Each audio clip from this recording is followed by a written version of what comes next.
Kings Jazz tonight as the Kings continue their preseason.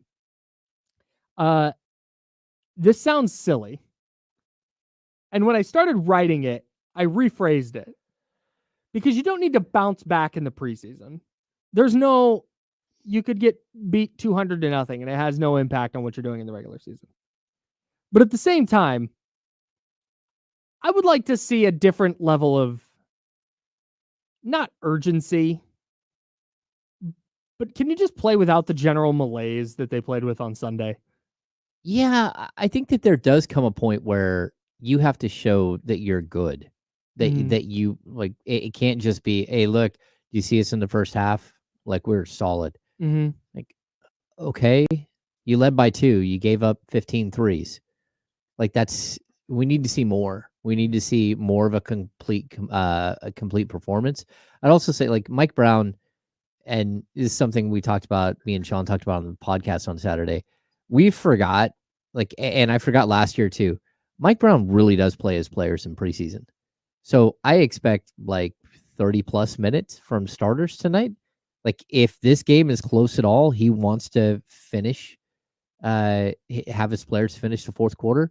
So, like, this is go time. I want to see. I want to see how they start to move together as a team, whether they can sustain something, whether they can play for, of the 35 minutes or whatever that they're going to be on the court, like 30 plus, that the starters and that first unit that plays, the second unit that plays with the starters, like they look functional and they look smooth and they look like they can rotate on defense and have an identity. So yeah, I mean, I don't think that, like, it's panic if they lose, but if they play really poorly again, you're looking around like, what exactly is going on here? How do you fix it? The vibe would be weird. If there's almost nothing that can happen in these games that is going to take me off what I think they're going to be in the regular season, outside of injury. Right. Nothing non-injury related.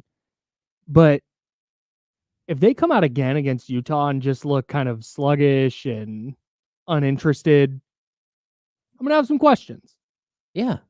And I think that's fair, but again, I'm not expecting that. I think the Portland thing was just it's the third preseason game.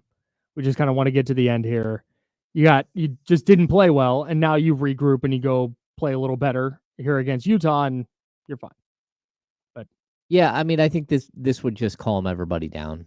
Like, okay, we know who you are, and then you don't worry about who's playing how many minutes in game 4, because that's always, like, weird anyways, right? I mean, game 5 of preseason.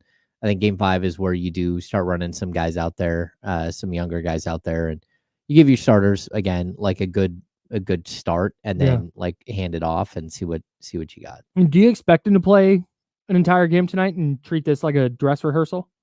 Yeah, I expect the starters to play like substantial minutes. I'm not saying like 35 minutes a game, 35 minutes for the starters, but I do think, like, last game they all played, what we looked up, 26, 27.